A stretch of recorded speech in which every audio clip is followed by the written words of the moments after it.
This was a very volatile week, especially for the Adani Enterprises. The trend decider for Adani Enterprises was 2,811, and look at the chart.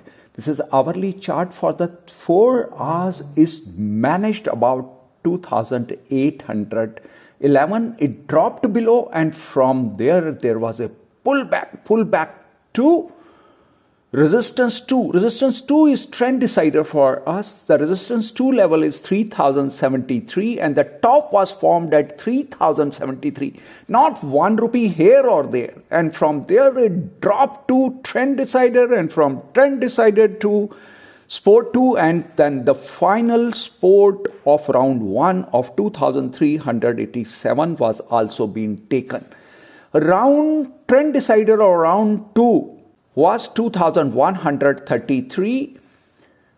Price spinned around this 2133 for 2 hours, and as it dropped below, finally it moved away from 2133.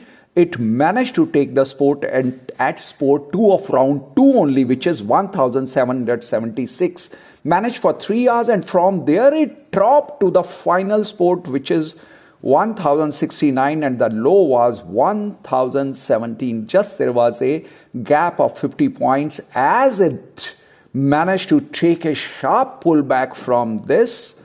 It managed to recover by 60% in just 4-5 hours. Best thing is final support is 1069 and the low formed is 1017.